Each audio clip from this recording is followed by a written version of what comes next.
ડભોઈમાં રખડતા કૂતરા, ભૂંડ અને ઢોરનો આતંક યથાવત। 3 દિવસમાં 20થી વધુ લોકો કૂતરા કરડવાથી ઘાયલ। ડભોઈ નગરમાં રખડતા કૂતરા, ભૂંડ અને ઢોરનો ત્રાસ હવે ચિંતાજનક સ્તરે પહોંચી ગયો છે।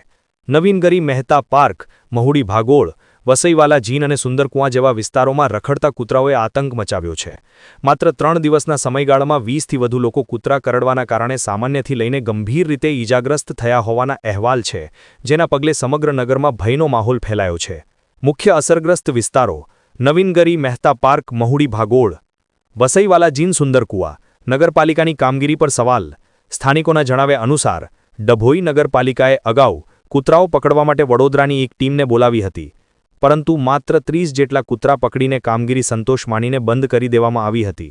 ભયાનક આંકડાઓ: આ આંશિક કામગીરીના કારણે આજે પણ નગરમાં અંદાજે 800થી વધુ ભૂંડ, 500 જેટલા કૂતરા, 300 જેટલા રખડતા ઢોરો રખડી રહ્યા છે, જે રાહદારીઓ, વાહન ચાલકો અને બજારમાં ખરીદી કરવા જતી મહિલાઓ માટે ભયનું કારણ બન્યા છે। જીવલેણ અકસ્માતોનું જોખમ: કૂતરાઓના કરડવાથી થતી ઇજાઓ ઉપરાંત ભૂંડના ઝુંડ અને રખડતા ઢોરોના કારણે વાહન ચાલકો જીવલેણ અકસ્માતોનો ભોગ બની રહ્યા છે। રાત્રિના સમયે કે વહેલી સવારે આ સમસ્યા વધુ વકરી જાય છે।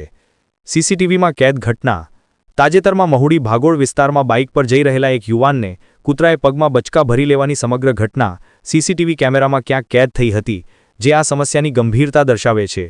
કૂતરાઓના ટોળા બાઇક પર જતા લોકો, અવરજવર કરતા નાગરિકો અને શાકભાજીની ખરીદી કરવા જતા લોકોને નિશાન બનાવી રહ્યા છે। વહીવટની દિશાવિહીનતા: 3 માસ અગાઉ ડભોઈ પાલિકાના અધિકારીઓએ રખડતા ઢોરો અને કૂતરા પકડવાની કામગીરી અવિરતપણે ચાલુ રહેશે તેવું નિવેદન આપ્યું હતું, પરંતુ એકવાર કામગીરી કર્યા બાદ બધું ઠારે પડી ગયું છે। સુપ્રીમ કોર્ટના સ્પષ્ટ આદેશોની પણ ધરાર અવગણના થઈ રહી છે। ડભોઈ નગરપાલિકા ક્યારે જાગૃત થશે અને આ જીવલેણ ત્રાસમાંથી નગરજનોને મુક્તિ અપાવશે તે જોવું રહ્યું। આશા ન્યૂઝ ગુજરાતી રિપોર્ટર લાલભાઈ ભઠિયારા, ડભોઈ, વડોદરા।